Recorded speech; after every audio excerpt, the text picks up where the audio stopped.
आज की इस क्लास में सभी भक्तों का स्वागत है। अभी हम कीर्तन से स्टार्ट करेंगे। जय राधा माधव कुंज बिहारी, जय राधा माधव कुंज बिहारी, जय गोपीजन वल्लभ गिरिवर धारी, जय गोपीजन वल्लभ गिरिवर धारी, यशोदानंदन व्रज जनरंजन, यशोदानंदन व्रज जनरंजन, यमुना तीरा वनचारी, यमुना तीरा वनचारी, जय राधा माधव कुंज बिहारी, जय राधा माधव कुंज बिहारी, हरे कृष्णा कृष्णा कृष्णा हरे हरे, हरे राम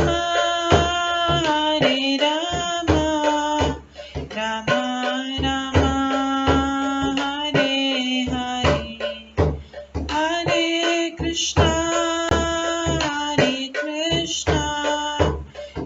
कृष्णा कृष्णा हरे हरे, हरे राम राम राम हरे हरे, हरे कृष्णा कृष्णा कृष्णा हरे हरे,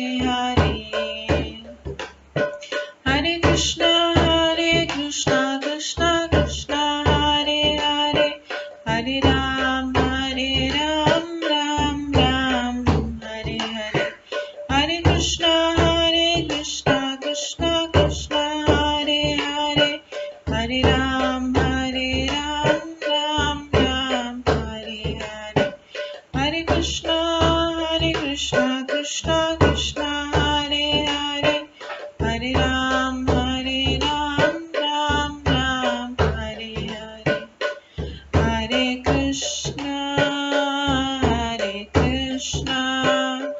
कृष्णा कृष्णा हरे हरे, हरे राम राम राम हरे हरे, हरे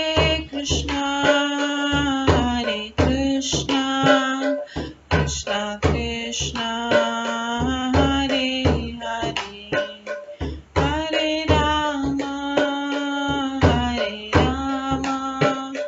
राम राम हरे हरे, जय राधा माधव राधे, जय राधा गोविंद राधे, जय गौरनिताय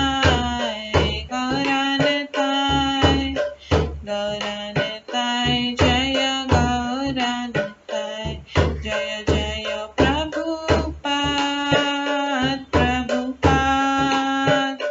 प्रभुपाद जय जय प्रभुपाद, जय जय गुरुदेव जय जय गुरुदेव, नित्य गौर हरि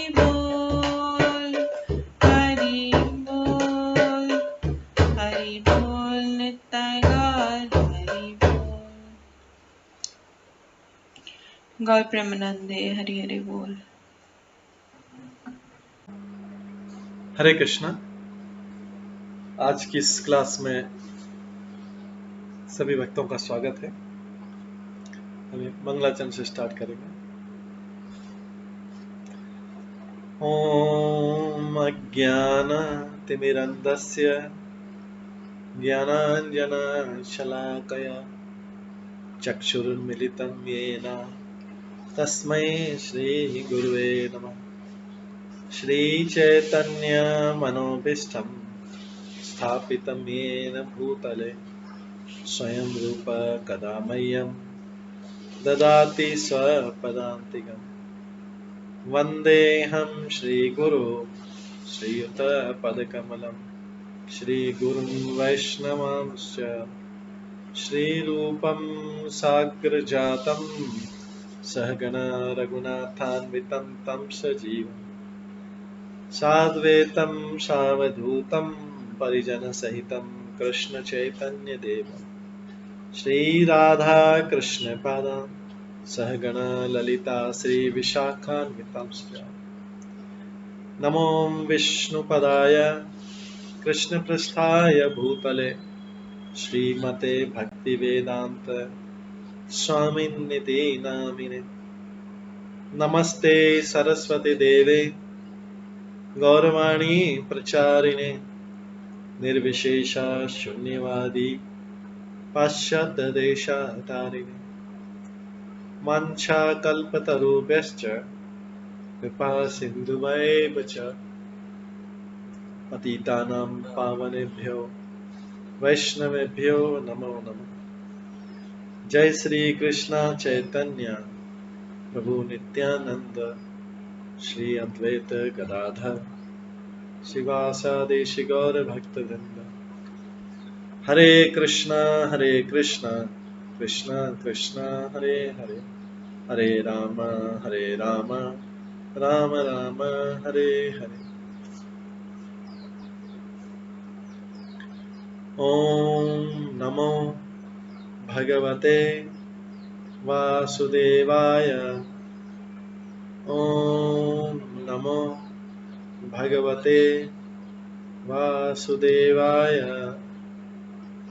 ओम नमो भगवते वासुदेवाय। नारायणं नमस्कृत्य नरं चैव नरोत्तमं देवीं सरस्वतीं व्यासं ततो जयमुदीरये। नष्टप्रायेषु भद्रेषु नित्यं भागवत सेवया भगवते उत्तम श्लोके भक्तिर्भवति नैष्ठिकी। कृष्णाय वासुदेवाय देवकी नंदनाय च नन्दगोपकुमाराय गोविन्दाय नमो नमः। सर्ववेदान्तसारमे श्रीभागवतम् इष्यते तद्रसामृतात् नान्यत्र स्याद्रति क्वचित्। आराध्यो भगवान् ब्रजेश तनयस्तनुधाम वृन्दावन रम्या काचिदुपासना ब्रजवधूवर्गेण या कल्पिता। श्रीमद्भागवतं प्रमाणम् अमलं प्रेम कुमार्थमः श्रीचैतन्य महाप्रभुमतम् इदं तत्रादरो न परम्। मूकं करोति वाचालं पङ्गुलङ्घयते गिरिं यत्कृपातमहं वन्दे परमानन्दमाधवम्। हरे कृष्णा।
हरे कृष्णा। आज की इस क्लास में सभी भक्तों का स्वागत है।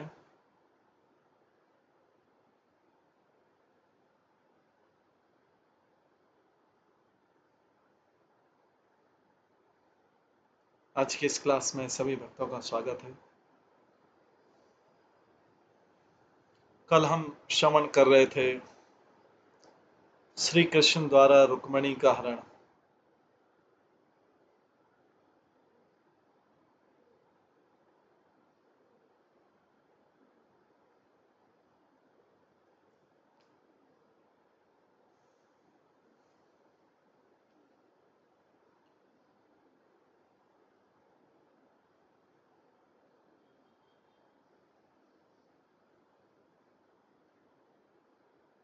ये हम 10वें अध्याय के 10वें स्कंद के 53वें अध्याय से श्रवण कर रहे थे। कल हमने श्रवण किया था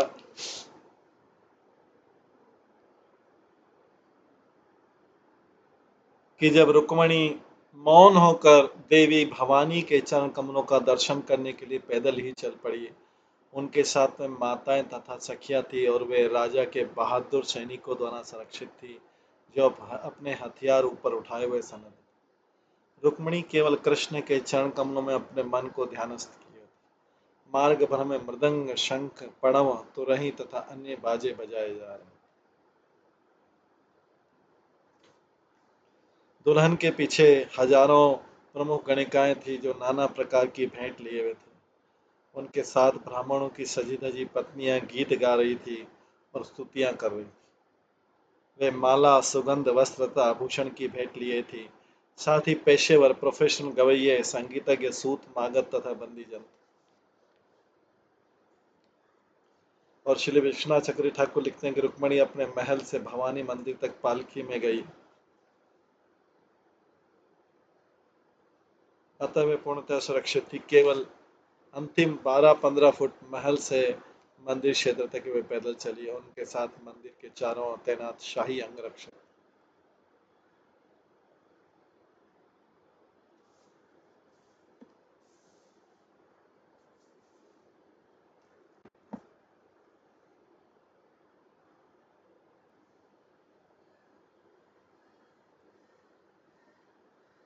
अंतिम 12-15 फुट महल से मंदिर तक क्षेत्र में पैदल चली। उनके साथ मंदिर के चारों ओर तैनात शाही अंगरक्षक भी थे। उसके बाद आगे हम शंकर की देवी के मंदिर में पहुंचकर रुक्मिणी सबसे पहले अपने कमल सदृश पैर तथा हाथ धोए और शुद्धि के लिए आचमन किया। इस तरह पवित्र एवं शांत भाव से वे माता अंबिका के समक्ष पधारी। आसाद्य देवी सदनम धोत पाद करम्बुजा उपस्पर्श्य शुचि शांता प्रविवेशांबिका का अंतिकम। इस प्रकार से वे देवी के मंदिर में पहुंचकर उस मंदिर के कॉम्प्लेक्स में सबसे पहले उसने अपने कमल सदृश पैर तथा हाथ धोए, तब शुद्धि के लिए आचमन किया और इस तरह पवित्र एवं शांत भाव से माता अंबिका के समक्ष पधारी। तां वे प्रवर्यस बालां विधिज्ञा विप्रयोषितः भवानीं वंदयाम चक्रु भवपत्नीं भव अन्वितां। ब्राह्मणों की बड़ी बड़ी पत्नियां जो विधि विधान में पटु थी, एक्सपर्ट थी, रुक्मिणी को भवानी को नमस्कार कराने ले गई जो अपने प्रियतम भगवान भव मतलब शिव जी के साथ प्रकट हुई थी। तात्पर्य आचार्य के अनुसार वहां पर भवन विताम शब्द सूचित करता है कि रुक्मिणी जिस अंबिका मंदिर में गई उसकी अधिष्ठात्री देवी थी। रुक्मिणी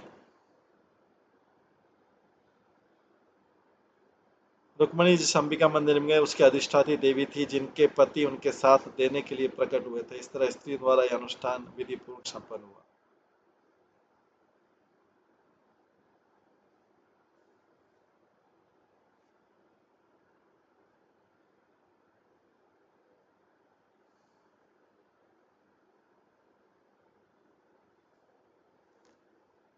श्री विश्वनाथ चक्री ठाकुर की टीके का एक विधिज्ञा शब्द से जाना जा सकता है कि ब्राह्मणों की पत्नियां रुक्मिणी की कृष्ण से विवाह करने की इच्छा से परिचित थी।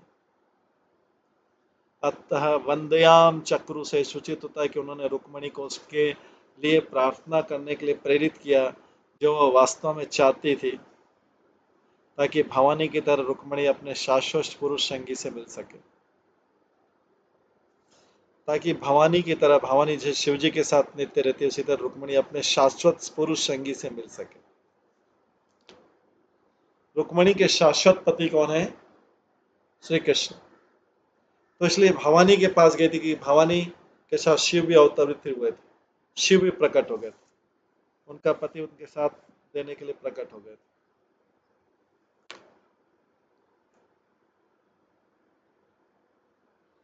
नमस्ते ताम्बिके वीक्षणम स्वसंतानयुतां शिवां भूयात् पतिः मे भगवान कृष्ण तथा अनुमोदिताम्।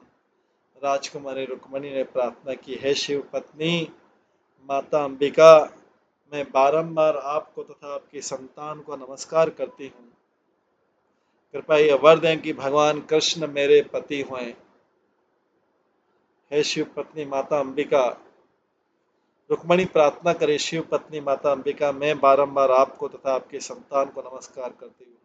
कृपया वर दे कि भगवान कृष्ण मेरे पति हुए। अब्धि गंधक्षते धूपे वासस्त्रकमाल्यभूषणे नाना उपहार बलिभि पदीप आवलिभि पृथकः विप्रास्त्रिय पतिमति तथा ते संपूजयत् लवण आपुतांबूल कंठ सूत्र फलक शुभि। रुक्मणी ने जल, सुगंधित अन्न, धूप, वस्त्र, माला, हार, आभूषण तथा अन्य संस्तुत उपहारों से और दीपकों की पंक्तियों से देवी की पूजा की। उन्हीं के साथ साथ विवाहित ब्राह्मणियों ने उन्हीं वस्तुओं की ओर से नमकीन, पुए, पान सुपारी, जनेऊ, फल तथा गन्ने के रस की भेंटें चढ़ाकर पूजा की। तस्य स्त्रियता प्रददु शेषां युजाशिष ताभ्य देवे नमश्चक्रे शेषां च जगृहे वधु। स्त्रियों ने दुल्हन को प्रसाद दिया और फिर आशीर्वाद प्रदान किया। स्त्रियों ने दुल्हन को प्रसाद दिया और फिर आशीर्वाद प्रदान किया।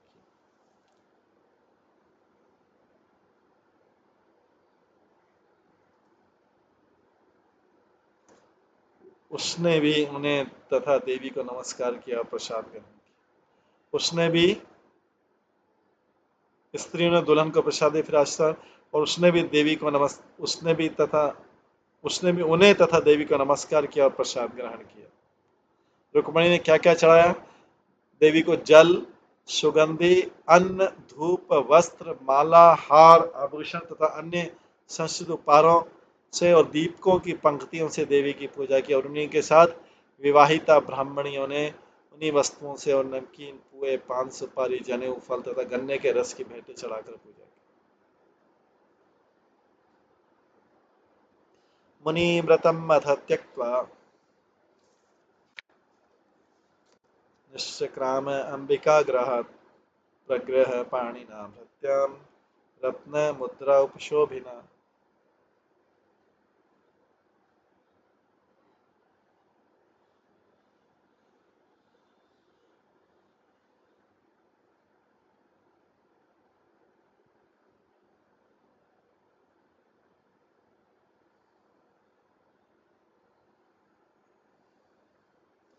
तब राजकुमारी ने अपना मौन व्रत तोड़ दिया और वह रत्न जटित अंगूठी से सुशोभित अपने हाथ से एक दासी को पकड़कर अंबिका मंदिर के बाहर गया।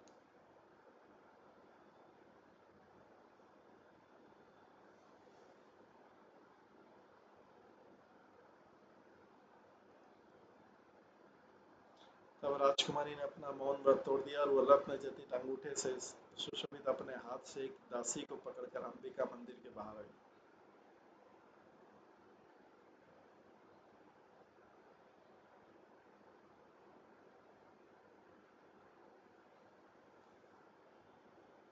तां देवमायामिव धीरमोहिनं सुमध्यमाकुण्डलमण्डितानां श्यामां निताम्ब श्यामां नितम्बा श्यामां नितम्ब अर्पितरत्नमेखलाम्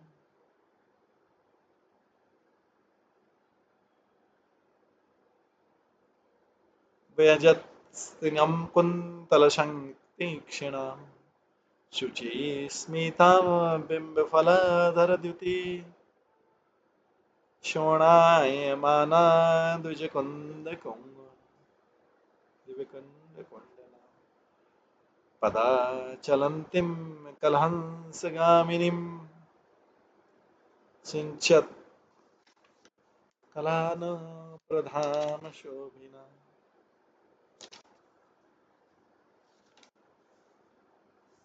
विलोक्य वीराममुहुः समागता यशस्विंस्ताकृतयच्छयार्दिता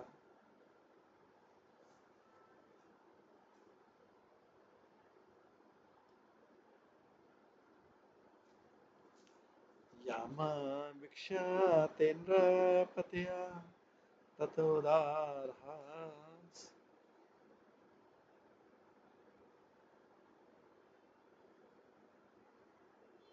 व्रीदा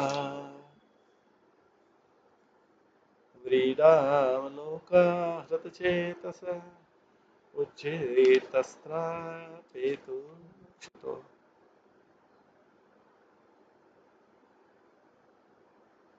पेतोक्षितो गजरथाश्वगता विमूढा यत्रा चलेन हरेर्पर्यते अप्रेरितः स्वशोभा सा एवं शने चलयति चलपद्य क्रोशो प्राप्तिं तदा भगवत प्रसमीक्षमाण उच्चार्य वाम करजे उच्चार्य वाम करजेलकानपाङ्गे प्राप्तायक्षतनृपान् ददर्शे अच्युतं च धाम राजकन्यां रथम् आरक्षितं जहार कृष्ण दुषिता समक्षिता। रुक्मणी भगवान की उस माया शक्ति की तरह मोहने वाली प्रतीत हो रही थी जो बड़े बड़े धीर गंभीर पुरुषों को भी मोह लेती है।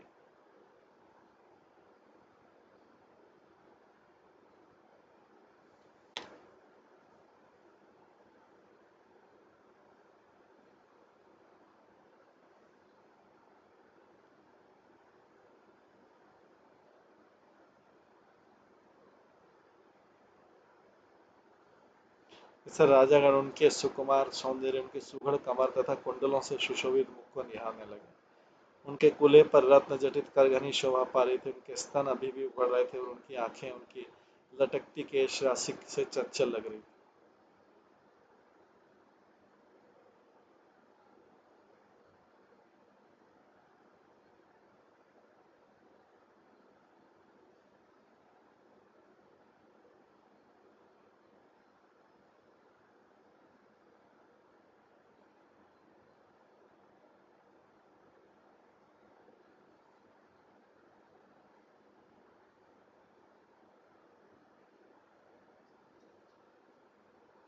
वे मधुर हंसी से युक्त थे और उनके चमेली की कली जैसे दांतों से उनके बुम्बे जैसे लाल होठों की चमक प्रतिबिंबित हो रही थी। जब वे राजहंस जैसी चाल से चलने लगे तो उनके रुंझुन करते पायलों के तेज से उनके चरणों की शोभा बढ़ गई। उन्हें देखकर एकत्रित वीर जन पूर्णतः मोहित हो गए। काम वासना से उनके हृदय विदीर्ण हो गए। दरअसल जब राजाओं ने उनकी विस्तृत मुस्कान तथा लजीली चितवन देखी तो वे सम्मोहित हो गए। उन्होंने अपने आप हथियार डाल दिए और मूर्छित होकर अपने हाथियों, रथों तथा घोड़ों से जमीन पर गिर पड़े। जुलूस के बहाने रुक्मणी ने अकेले कृष्ण के लिए अपना सौंदर्य प्रदर्शित किया।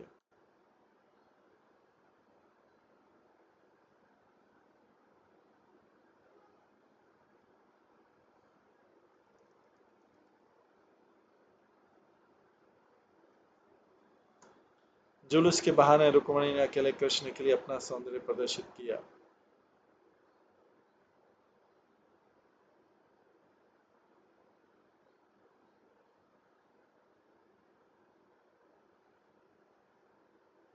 तो कृष्ण राजाओं ने जब उनके विस्तृत मुस्कान तथा लजीली चितवन देखी, सम्मोहित हो गए। उन्होंने अपने हथियार डाल दिए और मूर्छित होकर अपने हाथियों, रथों तथा घोड़ों पर से जमीन पर गिर पड़े। उनकी सुंदरता देख जुलूस के बहाने रुक्मिणी ने अकेले कृष्ण के लिए अपना सौंदर्य प्रदर्शित किया। उन्होंने भगवान के आगमन की प्रतीक्षा करते हुए धीरे धीरे चलायमान कमल कोष रूपी 2 चरणों को आगे बढ़ाया। उन्होंने अपने बाएं हाथ के नाखूनों से अपने मुख पर लटकते केश गुच्छों को हटाया और अपने समक्ष खड़े राजा की ओर कनखियों से देखा। उसी समय उन्हें कृष्ण दिख गए।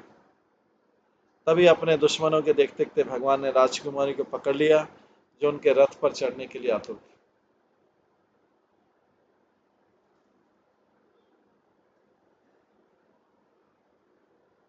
तात्पर्य श्री जीव गोस्वामी के अनुसार रुक्मिणी अपने प्रीतम कृष्ण को देखने के लिए आतुर थी, इसलिए उन्हें चिंता थी कि उनके बालों के गुच्छे उनकी दृष्टि में बाधक न हो। अभक्त असुरगण भगवान के ऐश्वर्य को देखकर मोहित हो जाते हैं और सोचते हैं कि भगवान की शक्ति उनकी स्थिर इंद्रियों की तृप्ति के लिए निमित्त है। लेकिन कृष्ण की अंतरंगा शक्ति, अलादीन शक्ति की अंश रूपा रुक्मिणी तो एकमात्र कृष्ण की ही थी।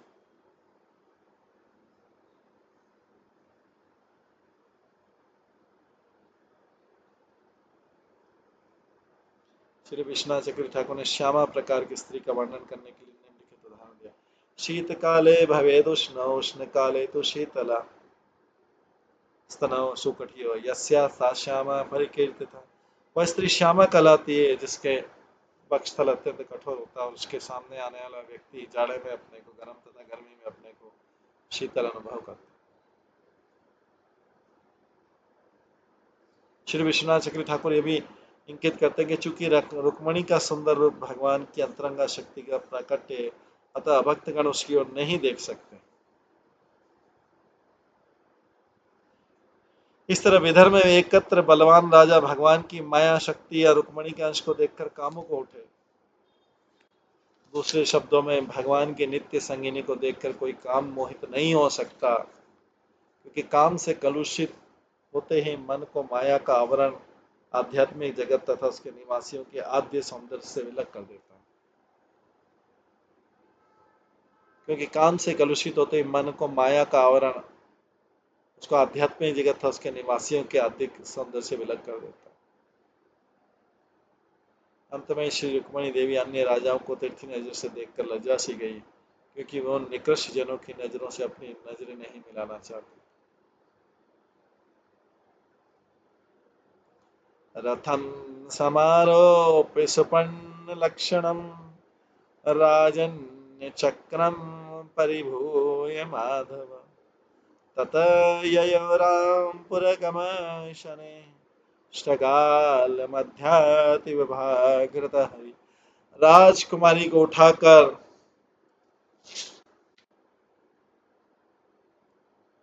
उसी समय उन्हें जब कृष्ण दिखे कृष्ण को, तभी अपने दुश्मनों के देखते देखते भगवान ने राजकुमारी को पकड़ लिया, जो उनके रथ पर चढ़ने के लिए आतुर थी। राजकुमारी को उठाकर अपने गरुड़ ध्वज वाले रथ में बैठाकर माधव ने राजाओं को घेरे को पीछे धकेल दिया। वे बलराम को आगे करके धीरे से उसी तरह बाहर निकल गए जिस तरह सियारों के पीछे अपना शिकार उठाकर सिंह चला जाता है।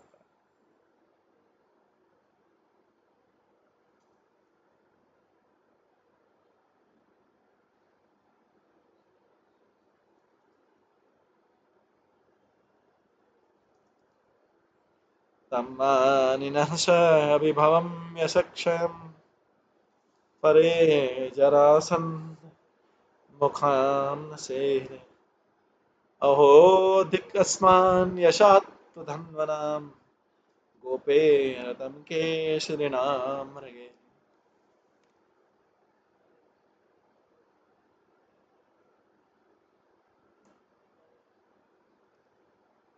भगवान के जरासंध जैसे शत्रु राजा इस अपमानजनक हार को सहन नहीं कर सके। वे चीख पड़े, ओ हमें धिक्कार है, यद्यपि हम बलशाली धनुधर हैं, किंतु इन ग्वालों मात्र ने हमसे हमारा सम्मान उसी तरह छीन लिया जिस तरह छोटे छोटे पशु सिंहों का सम्मान हर लेते हैं। तात्पर्य इस अध्याय के अंतिम 2 श्लोकों से स्पष्ट है कि असुरों की विकृत बुद्धि उन्हें वस्तुओं की सच्चाई से सर्वथा विपरीत दिखलाती। ये हम इस भौतिक जगत में भी देख सकते हैं। असुरों की विकृत बुद्धि, असुरों की जो डिस्टॉर्टेड इंटेलिजेंस है, विकृत बुद्धि है, उन्हें वस्तुओं की सच्चाई से विपरीत दिखाती, उनको सच्चाई का उल्टा दिखाती है असुरों की विकृत बुद्धि। यह स्पष्ट कहा गया कि कृष्ण रुक्मणी को उसी तरह हर ले गए जिस तरह एक सिंह जो है सियारों के झुंड से अपना शिकार ले जाता है, किंतु असुरों ने अपने को सिंह की तरह और कृष्ण को एक क्षुद्र प्राणी जैसा अनुभव किया। कृष्ण भावनामृत के बिना जीवन अत्यंत संकटमय हो जाता है। उन असुरों ने अपने को सिंह की तरह, कृष्ण को एक क्षुद्र प्राणी जैसा अनुभव किया, उल्टा अनुभव कर लिया। कृष्ण भावना के बिना जीवन अत्यंत संकटमय हो जाता है।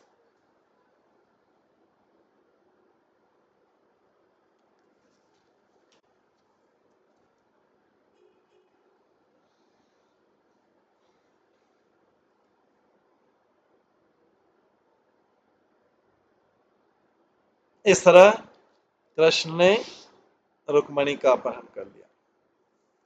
इसके पश्चात अभी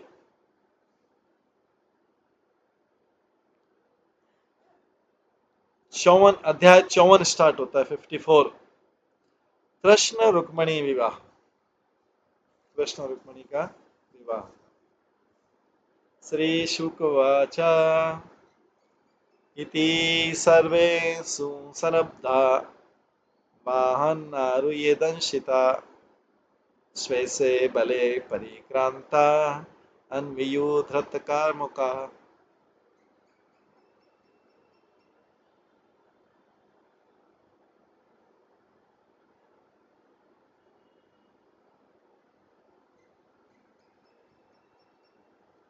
सुखदेव गोस्वामी ने कहा, यह कहकर उन सारे क्रुद्ध राजाओं ने अपने कवच पहने और अपने अपने वाहनों में सवार हो गए।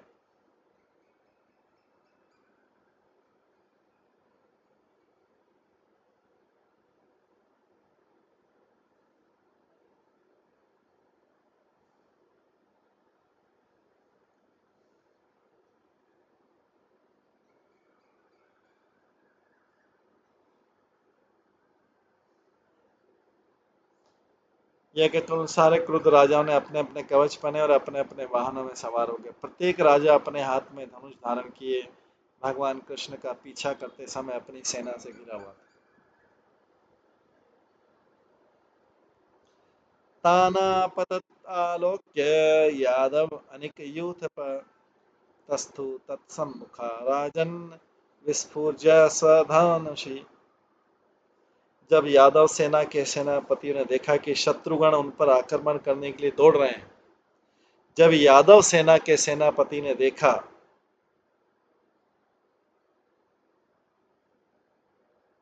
कि शत्रुघ्न पर आक्रमण करने दौड़ रहे थे, राजन वे सब अपने धनुषों में टंकार देकर उनका सामना करने के लिए मुड़े और दृढ़तापूर्वक अड़ गए।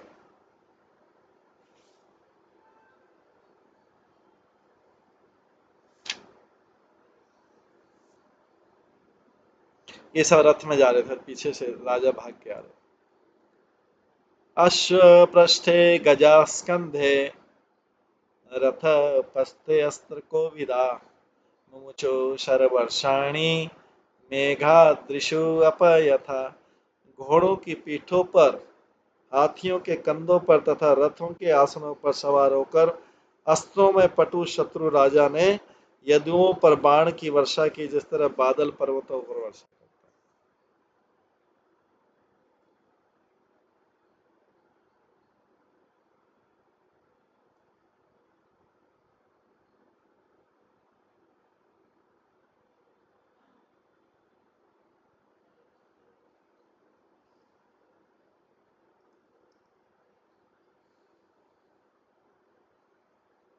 घोड़ों की पीठों पर, हाथियों के कंधों पर तथा रथों के आसनों पर सवार होकर अस्त्रों में पटु शत्रु राजाओं ने यदुओं पर बाण की वर्षा की, जिस तरह बादल पर्वतों पर वर्षा करते।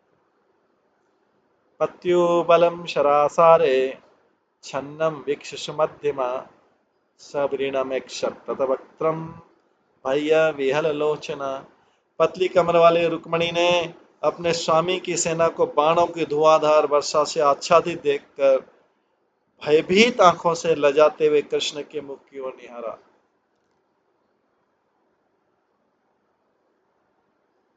पतली कमर वाली रुक्मणी ने अपने स्वामी की सेना को बाणों की धुआंधार वर्षा से आच्छादित देखकर भयभीत आंखों से लजाते हुए कृष्ण के मुख की ओर निहारा।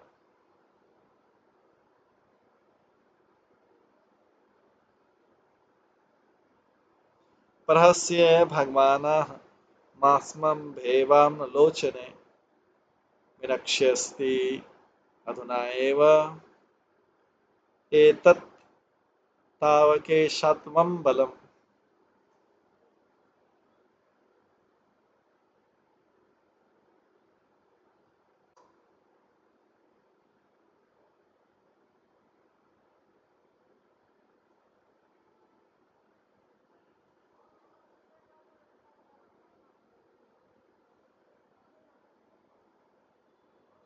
भगवान ने हंसते मुंह से विश्वास दिलाया, हे सुंदर नेत्रों वाली, तुम डरो मत।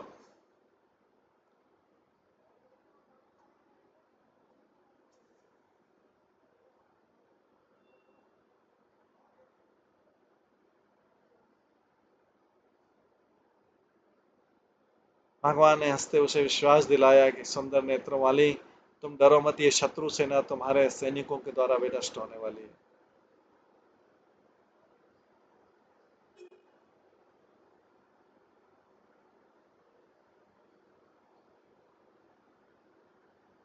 भगवान ने हंसते उसे विश्वास दिलाया कि सुंदर नेत्रों वाली, तुम डरो मत, ये शत्रु सेना तुम्हारे सैनिकों द्वारा विनष्ट होने ही वाली है।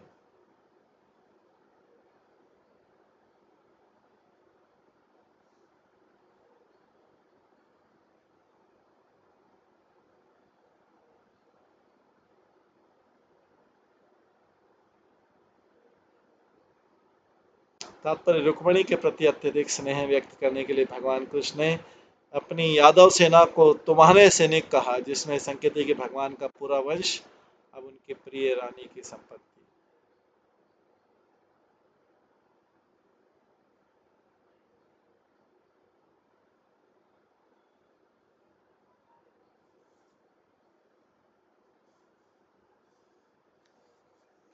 भगवान कृष्ण अपने आनंदपूर्ण ऐश्वर्य की साझेदारी सारे जीवों से करना चाहते हैं और इसलिए वे उन्हें भगवत धाम वापस आने के लिए सच्चे मन से आमंत्रित करते हैं।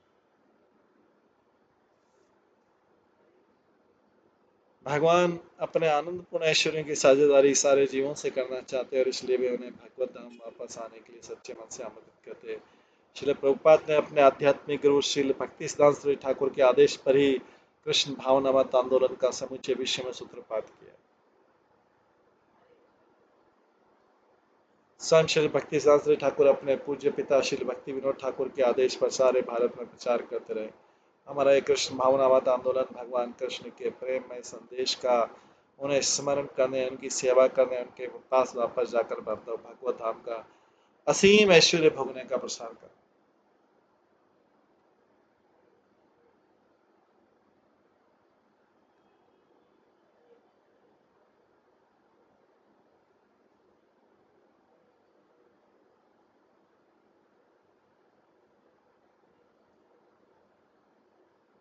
तेषां तद्विक्रमं वीरा गद संकर्षण आदय अमृष्यमाणा नाराचे जगनु है गजान दखा।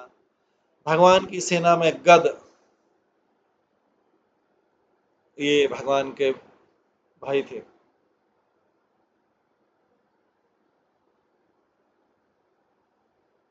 गद संकर्षण इत्यादि वीर विरोधी, ये वसुदेव, गद भी जो है वसुदेव के अपनी दूसरी पत्नी से पुत्र थे। वसुदेव की देवकी के अलावा भी और पत्नियां थी जो देवकी की बहनें थी। तो भगवान की सेना में एक गद, संकर्षण इत्यादि वीर विरोधी राजाओं के आक्रमण इत्यादि वीर जो है विरोधी राजाओं के आक्रमण को सहन नहीं कर सके, अतः वे लोहे के बाणों से शत्रुओं के घोड़ों, हाथियों तथा रथों पर प्रहार करने लगे। ते तु शिरांसि रथिनाम अश्विनाम गजिनाम भुवि सकुंडल किरीटानि सस्विषाणि च कोटिशः।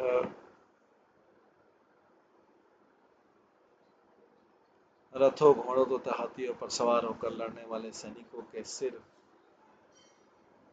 के सिर करोड़ों की संख्या में गिरने लगे।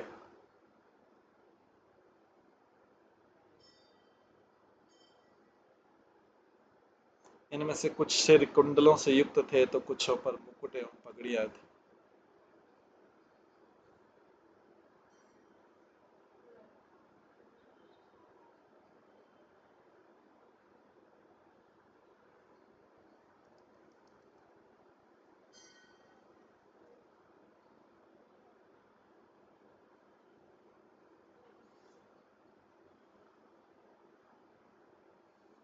रथों, घोड़ों तथा हाथियों पर सवार होकर लड़ने लगे। सैनिकों के सिर पर करोड़ों की संख्या में गिरने लगे। इनमें से कुछ सिर कुंडलों से युक्त थे तो कुछों पर मुकुट एवं पगड़ियां। हस्ता सहसी गदाश्वासा करभा उरव अंग्रय अश्वश्वतर नाग अष्टखरमत्य शिरांशि च।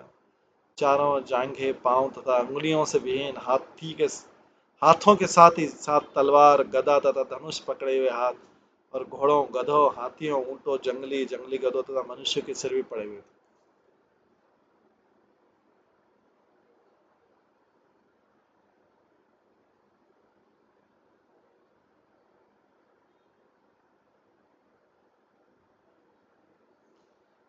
तात्पर्य करभा शब्द कलाई से लेकर अंगुलियों के नीचे तक के भाग का सूचक है। यही शब्द हाथी के सूंड का भी दोतन कर सकता था। इस श्लोक का अर्थ होगा कि युद्ध क्षेत्र में पड़ी हुई जंघाएं हाथियों की सूंडों के समान थी।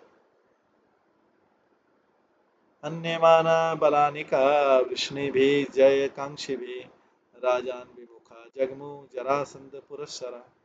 विजय के लिए उत्सुक वृष्णियों द्वारा अपनी सेनाओं को मारे जाते देखकर जरासंध इत्यादि राजा हतोत्साहित हुए और युद्ध भूमि छोड़कर भाग गए।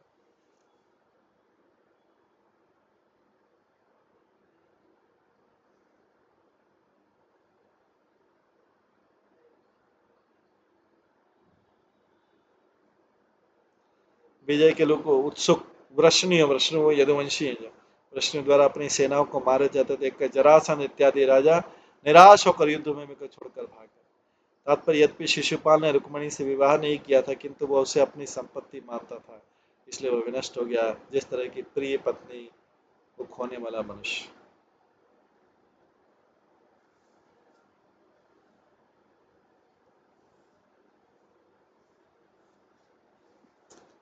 शिशुपालं समभ्येत्य रतदारम् इव आतुरं नष्टत्विष्म गतोत्साहं शुष्यत वदनम् अब्रुवन्। सारे राजा शिशुपाल के पास गए जो उस व्यक्ति के समान उद्विग्न था जिसकी पत्नी छिन चुकी है।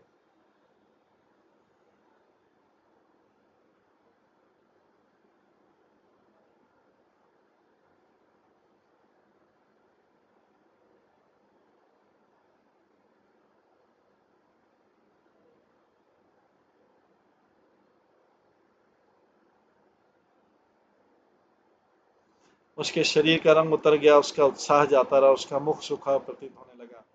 राजाओं ने उससे इस प्रकार कहा।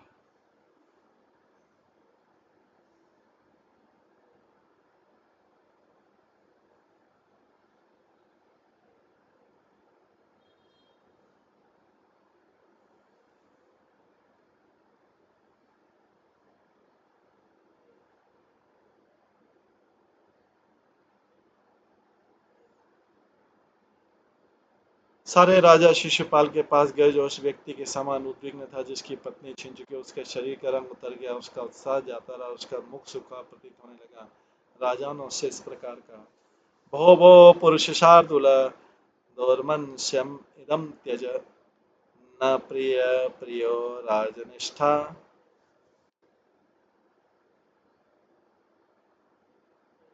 न प्रिय प्रिय राजनिष्ठा देषु दृश्यते।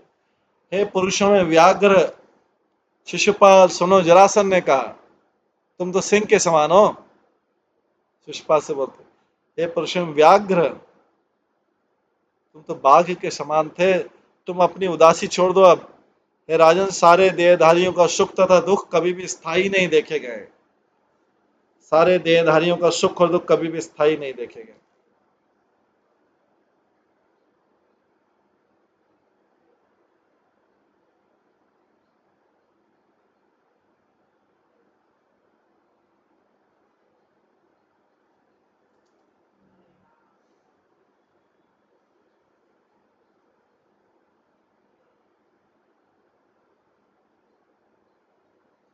यथा दारु मय्योषित नृत्यते कुहकिच्छया एवं ईश्वर तंत्र अयम इहते सुख दुख।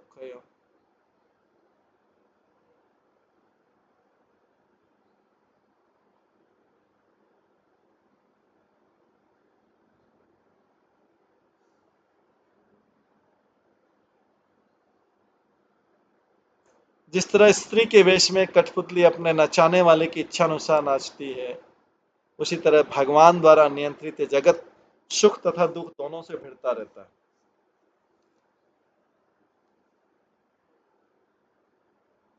तात्पर्य, भगवान की इच्छा से जीवों को उनके कार्यों का उचित फल मिलता है। भगवान की इच्छा से भगवान की इच्छा से जीवों को उनके कार्यों का उचित फल मिलता है। जो परब्रह्म को जान लेता है वो पूर्ण पुरुषोत्तम भगवान की शरण में चले जाता है और भौतिक जगत के भीतर स्थित नहीं माना जाता है। क्योंकि भौतिक जगत के भीतर प्रयासरत लोग ईश्वर की सृष्टि का दोहन करने की अवश्य चेष्टा करना चाहते हैं, इसलिए उन्हें कर्म फल भोगने पड़ते हैं।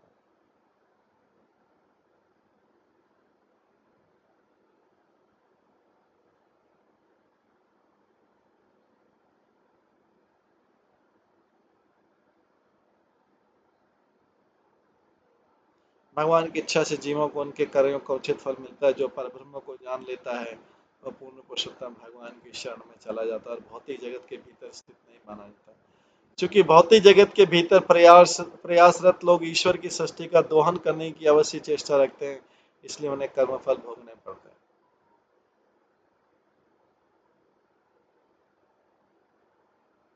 जो बद्ध जीव के लिए सुख या दुख के रूप में होते हैं। वस्तुतः यदि परम आनंद की दृष्टि से देखा जाए तो संपूर्ण भौतिक जीवन एक विफलता है। यदि परम आनंद की दृष्टि से देखा जाए तो संपूर्ण भौतिक जगत एक विफलता है।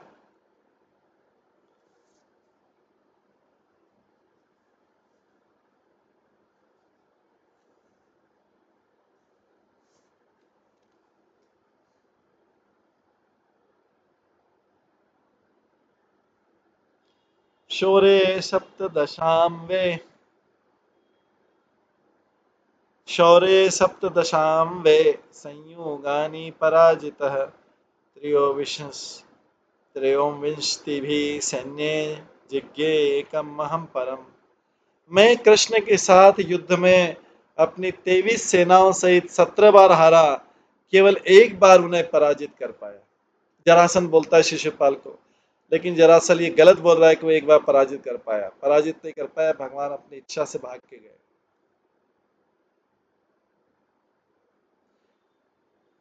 तो मेरे को देखो, मैं हार गया था, तो भी जरासन 17 बार हारा, केवल एक बार उन्हें पराजित कर सका। तथापि अहम न शोचामि न प्रश्यामि कदाचित् कालेन देवयुक्तेन जानन् विद्रावितं जगत्।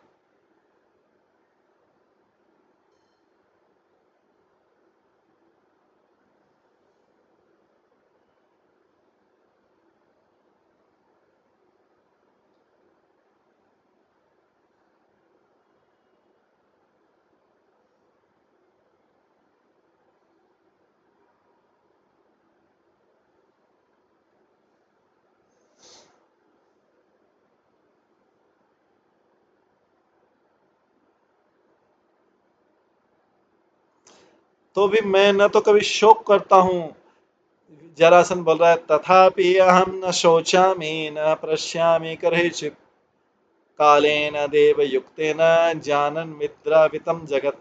तो भी मैं न तो कभी शोक करता हूँ न हर्षित होता हूँ, क्योंकि मैं जानता हूँ कि संसार काल तथा भाग्य द्वारा संचालित, ये संसार काल तथा भाग्य द्वारा संचालित।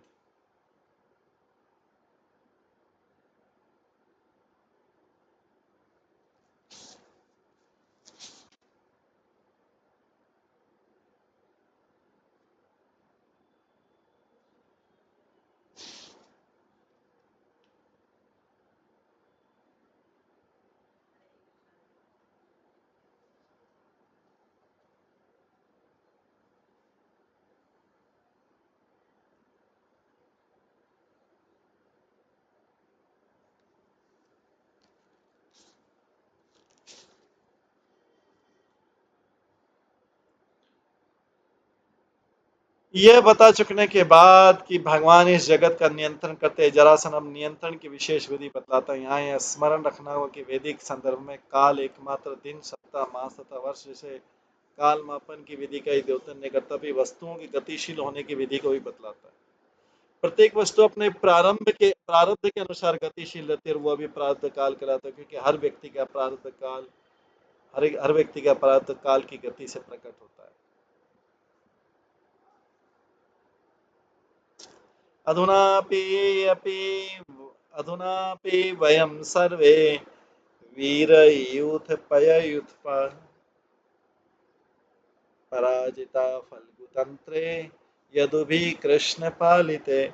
और हम सभी सेना नायक के बड़े बड़े सेनापति यदुओं तथा उनकी छोटा सेना के द्वारा हराए जा चुके हैं, क्योंकि वे सभी कृष्ण द्वारा संरक्षित हैं।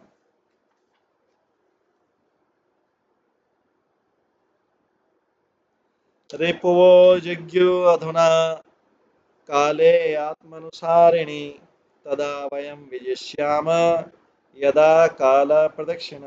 अभी हमारे शत्रु ने हमें जीत दिया, क्योंकि समय ने उनका साथ दिया, किंतु भविष्य में जब समय हमारे शुभ होगा तो हम जीतेंगे।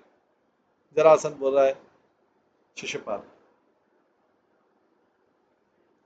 इसके पश्चात सुखदेव गोस्वामी बोलते श्री शुकवाच एवं प्रबोधित मित्रे चैद्यागात सनुगः पुरम्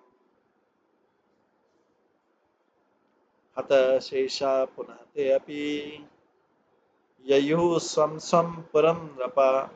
सुखदेव गोस्वामी ने कहा, इस तरह अपने मित्रों को समझाने बुझाने पर शिशुपाल अपने अनुयायियों सहित अपनी राजधानी लौट गया। जो योद्धा बच रहे थे वे भी अपने अपने नगरों को लौट गए।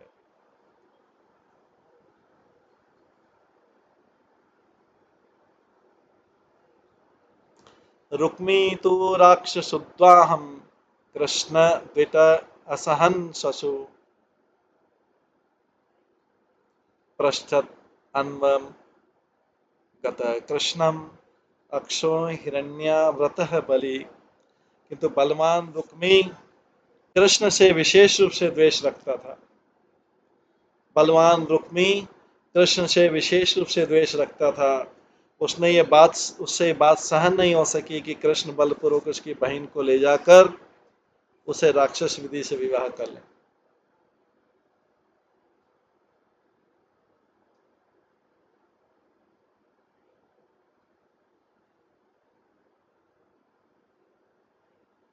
उससे बलवान रुक्मी कृष्ण से विशेष रूप से द्वेष रखता था।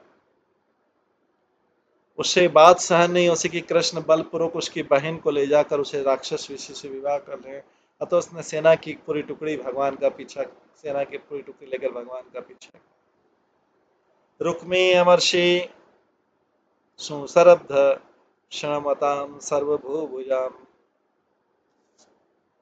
प्रतिजज्ञे महाभावो दर्शितं सरासनः अहत्वा समेरे कृष्णम् अप्रत्युच रुक्मिणीं कुंडिनीं न प्रवेक्ष्यामि सत्यम एतत् ब्रवीमि।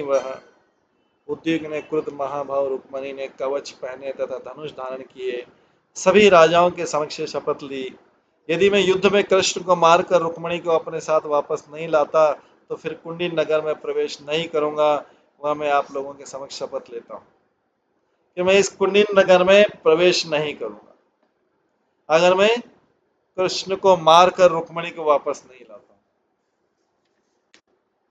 तात्पर्य रुक्मिणी क्रुद्ध वचन कहता वो भगवान कृष्ण का पीछा करने लगा।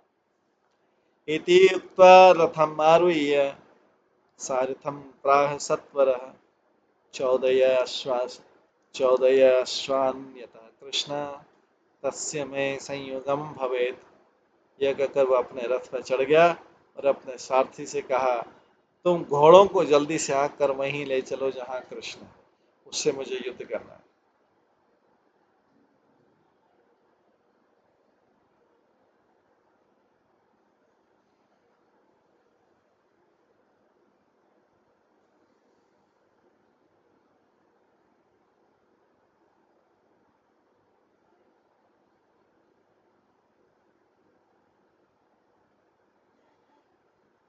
अद्याहं निशिते बाणे गोपालस्य सुदुर्मते नैष्ये वीर्यमदं येन स्वसा मे प्रसभं हता।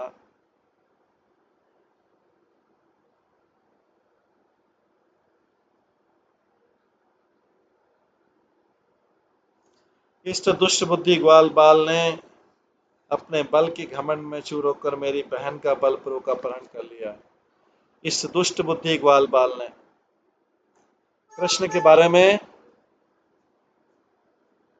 रुक्मी कहता है, इस दुष्ट बुद्धि ग्वाल बाल ने अपने बल के घमंड में चूर होकर मेरी बहन का अपहरण कर लिया, किंतु आज मैं उसके घमंड को अपने तीखे बाणों से चूर चूर कर दूंगा। तात्पर्य श्रीधर स्वामी बताते हैं, गोपालस्य का असली अर्थ है वेदों के रक्षक का, जबकि दुर्मते का अर्थ उसका जिसका सुंदर मन दुष्ट के प्रति भी दयालु होता है। श्री विश्वनाथ चक्रवर्ती कहते हैं कि रुक्मी के कहने का आशय था कि वह आज कृष्ण शुद्ध करके महान वीर कहलाने का ढोंग छोड़ देगा। विकथमान कुमति ईश्वरस्य प्रमाणवित रथेन एकेन गोविंदम तिष्ठ तिष्ठति अथ अयत्। इस प्रकार डींग हाँकता भगवान के पराक्रम के असली विस्तार से अपरिचित मूर्ख रुक्मी अपने एकाकी रथ में भगवान गोविंद के पास पहुंचा और उनके ललकारा।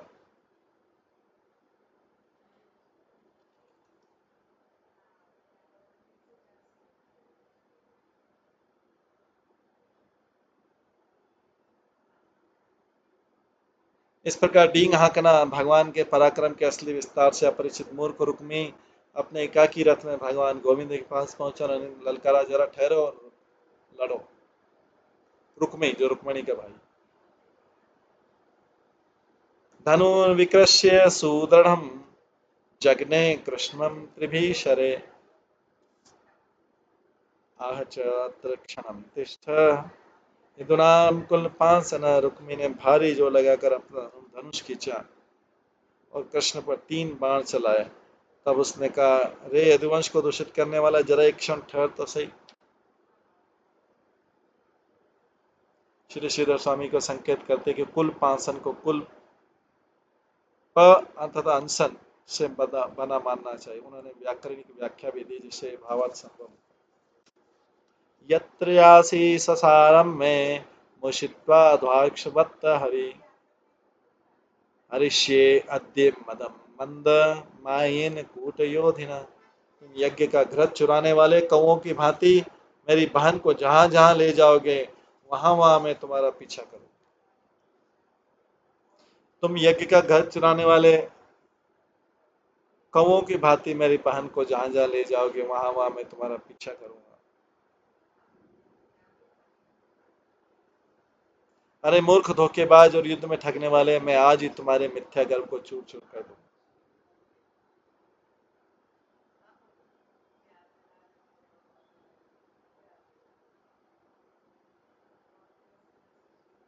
तात्पर्य इस पागलपन भरे आक्रमणों में रुक्मिणी उन्हीं गुणों को प्रदर्शित करता है जिनका आरोप वो कृष्ण पर करता है। हर जीव भगवान का अंश भगवान से संबंधित है। तो रुक्मी उस कौवे के समान था जो कृष्ण द्वारा भोगे जाने वाली हवि को चुराने का प्रयास कर रहा। ये इस प्रकार अपशब्द बोल के, अरे तुम यज्ञ का घृत चुराने वाले कौओं के भांति मेरे बहन को जहां जहां ले जाओगे मैं तुम्हारा पीछा करूंगा।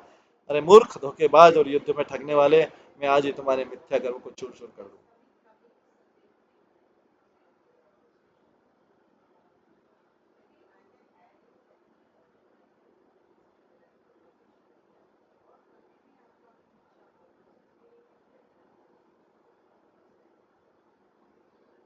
यावत् न मे हत बाणे शयिथ मुंचदारिकाम स्मयन कृष्ण धनु छित्वा षड्भी विवध्याय रुक्मिणम। इससे पूर्व कि तुम मेरे बाणों के प्रहार से मरो और लोटपोट हो जाओ, तुम इस मेरी बहन को छोड़ दो रुक्मिणी। इसके उत्तर में भगवान कृष्ण मुस्कुरा दिए और अपने 6 बाणों से रुक्मिणी पर प्रहार कर उसके धनुष को तोड़ डाला।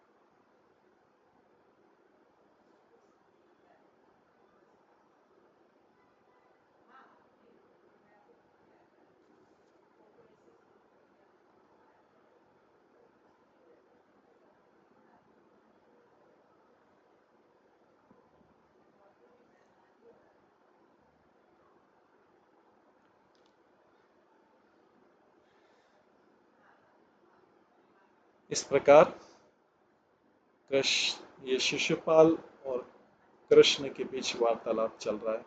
युद्ध भी चल रहा है साथ में, क्योंकि कृष्ण का रथ आगे है, शिशुपाल उनके पीछे बेचारा अपनी बहन को छुड़ाने के लिए, रुक्मिणी को छुड़ाने के लिए। दोनों में तीरबाजी भी चल रही है और वार्तालाप भी चल रहा है। शिशुपाल कृष्ण को अपशब्द बोल,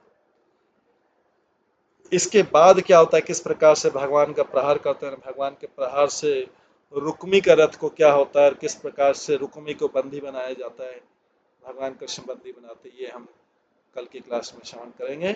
आज की क्लास को यहीं पे विराम देते हैं। सभी भक्तों का बहुत बहुत धन्यवाद। सब भक्तों के लिए एक बार हरे कृष्ण महामंत्र का जप करते हैं। हरे कृष्णा कृष्णा कृष्णा हरे हरे, हरे राम राम राम हरे। श्रीमद् भागवतम महापुराण की जय। श्रील प्रभुपाद की जय। हरे कृष्ण।